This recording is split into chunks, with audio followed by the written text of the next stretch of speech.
Hi, everyone. This is Charles Hoskinson broadcasting live from warm, sunny Colorado. Always warm, always sunny, sometimes Colorado. Today is January 3rd, 2023. Special day from the perspective that it is Bitcoin's birthday. Happy birthday, Bitcoin. 14 years old. Always finds a way to be new, despite the fact that it's getting long in the tooth. And as technologies go, Bitcoin's changed the world faster than anything else in the history of humanity. And I'm really proud to have been part of that initial movement. I'm really proud to be in this industry, and I think our best days are ahead of us. Now, I wanted to make a quick video. Actually, can you guys hear me? I think we have sound. Check real quick. Yeah, it looks good. All right. Audio. Yeah, there's sound. Comments section. So I want to make a quick video, talk a little bit about PFP's art sharing. So somebody tweeted at me a picture that was based on me that's been turned into an NFT by a particular project. I liked it. And so I grabbed the picture and put it as my profile picture on both Facebook and Twitter. And I do this from time to time for various artists in the NFT community. The reason being is that it creates a lot of notoriety. A lot of these artists are smaller shops, and to have a million people, because I have 1 million followers on Twitter, about 300,000 subscribers on YouTube, it's great exposure to the work, especially within that community. Now, there was an auction for that particular NFT, and it sold for, I think, about 10,000 ADA. So it really worked well for the artist. Now, there are some people floating around who are complaining that apparently I've stolen or misappropriated the artwork.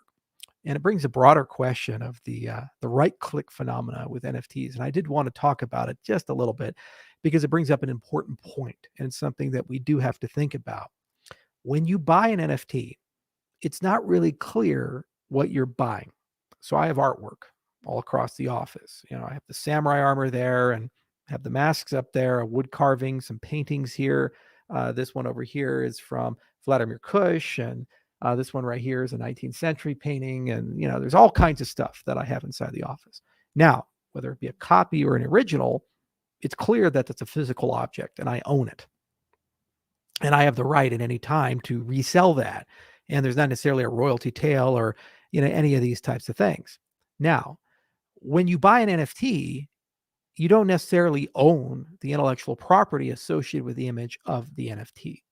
You own an object, a digitalized object that is embedded in a blockchain. And this is a problem. First off, my likeness is being used without my permission.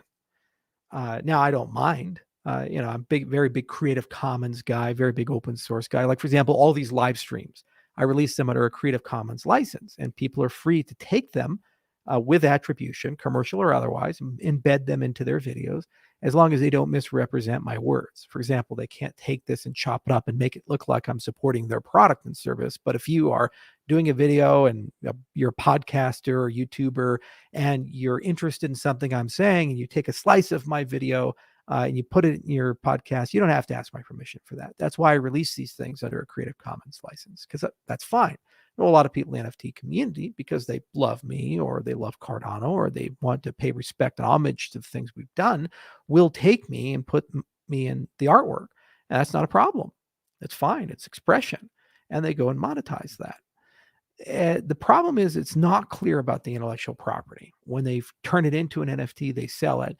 And what are the implied rights and contracts with that? For example, if you buy a limited edition NFT, one of one, what happens if the artist decides to make another one? Even well-intended, like that's a one of one limited edition that was sold for 10,000 ADA. What if the artist creates another one and gives it to me? Is that a problem? I don't know. Does he have the legal right to do that? What's the contract between the NFT seller and the NFT buyer? It's a very interesting topic, and it's something that is understudied, underappreciated, and there really does need to be some things sorted out. As part of the standards process, what needs to happen is that in the process of generating an NFT, you also generate a list of things, a checklist of things. And this doesn't have to be thought about by the NFT issuer, but rather, just like a Creative Commons license I can attach to my content, there's some notion of NFT usage of what does it mean? What rights do you have? What resale capabilities do you have? What embedded royalties exist within the system? Do you actually own the original IP? In many cases, in artwork, for example, you don't. So, for example, if you have a photographer take pictures of you, many photographers have standardized contracts where you have unlimited royalty-free commercial and non-commercial use of the pictures.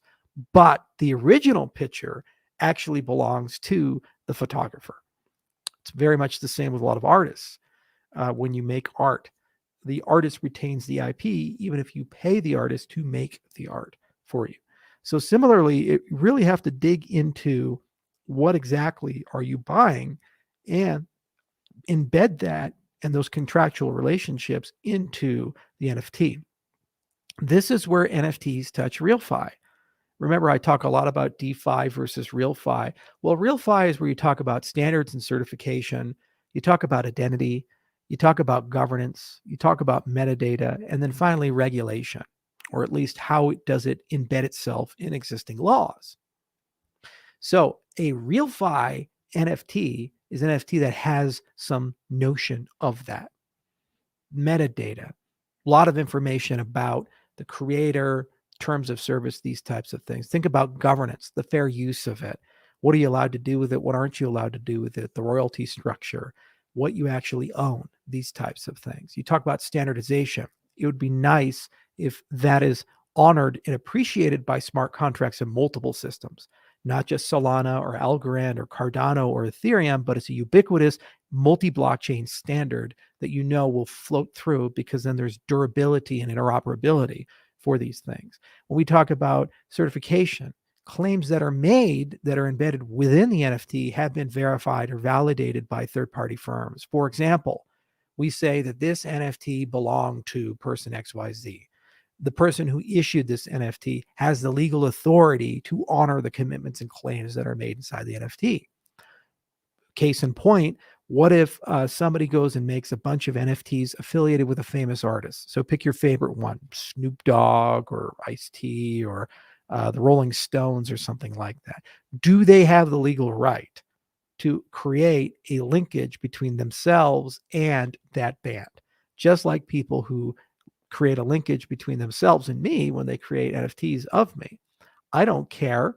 And I think it's great for a healthy ecosystem that people are free to express any way, positive or negatively, NFTs. And there's certainly been a few of me that are pretty questionable. And I don't really take a position on it because I love an open ecosystem. But other people, that's their bread and butter. That's how they make their money.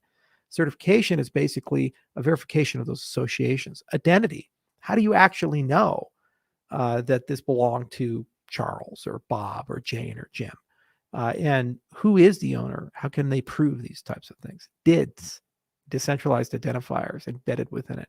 And finally, regulation.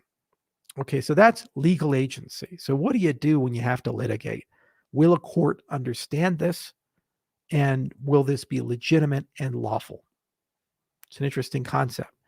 So one of the things we have to figure out as an industry is that wrapper that's going to sit around the NFT to take it from the DeFi world to the RealFi world. And how do we do that in a way that it's mostly like LegalZoom? It's templates. So you, the artist, don't have to be a lawyer. You don't have to pay a lawyer. You don't have to be a business professional. You just basically pick and choose these different things. And we litigate it to a point that we know it has legal agency. So whatever those things are decided, those things can then propagate their way through. And if there is an event of dispute, there's a way of resolving that. This is the grown-up part of NFTs. And when we move away from art and we move to the business of it, and I think that's going to ultimately be the big delta between the successful NFT projects, the successful collectibles, and the things that are fly-by-night.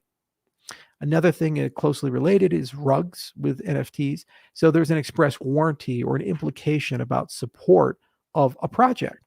Right now, for the most part, for most NFT projects, it's quite, I'd say, implicit, for lack of a better term, meaning that most people don't write it down. For example, if you buy an NFT for your favorite NFT project, pick it. Does this mean that the core team for the rest of time is going to support that, continue issuing them, continue maintaining a community. And if they don't, when is it not a rug pull? After 6 months, a year, 18 months, 24 months, et cetera, et cetera. It's an interesting question. And that's that governance component. And that should be made somewhat explicit. In addition, every time an NFT changes hands, you have a way of putting a royalty tail, and it's going to be something that has to be reflected as a SIP in Cardano and figured out. But once it's there, what's cool about that royalty tail idea is, in addition to going to the artist and other factions, it potentially could go into a decentralized treasury to perpetually maintain the NFT collection. Think of it like a curation fee or something like that. So these are just some thoughts and some ideas. And it's every now and then when I see the community talking about something, I always want to make a quick video and say, hey, by the way, there's actually a lot more nuance to this story. It goes beyond somebody right-clicking a picture, because it turns out your beliefs of this are very different from mine. And who's right? Well, we don't know, because there's nothing to say about it on the blockchain. And if the blockchain is going to be the source of truth, we have to get to the point of writing standards that are objective, transparent, and transferable. But it is really, really cool that we're able to have that conversation and kind of real time invent a brand new type of industry that everybody gets to benefit from. Generally speaking, if Microsoft hires a bunch of lawyers and accountants and business professionals and they help Microsoft navigate its business model, very rarely does IBM get to use that, or Google get to use that, or Apple get to use that. But in our industry, it's the exact opposite. Once one project has done something, generally speaking, it's usually in the open domain, we all benefit from it. We call this the smart cow effect. So similarly, as we solve these problems, they will become industry standards and templates. And this is an area where I think the CNFT community can really innovate and lead the industry in. We're already in the top 3, top 5 for volume and for value.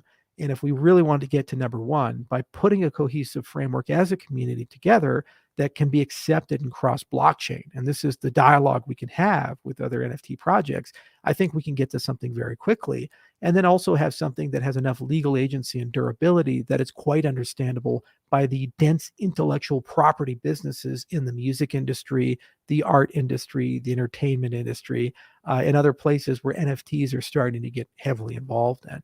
And because you can have that bridge, that effectively means those industries will have a low friction time to come into our industry. And if we're the first mover, I do believe there's going to be a lot of adoption that comes from that. So I really do hope that this video was helpful for some people and clarified a few things and talked about that transition from DeFi to RealFi. And it's been a great new year so far. And I think 2023 is going to be a wonderful year for us all. So thanks for listening, and happy birthday again to Bitcoin.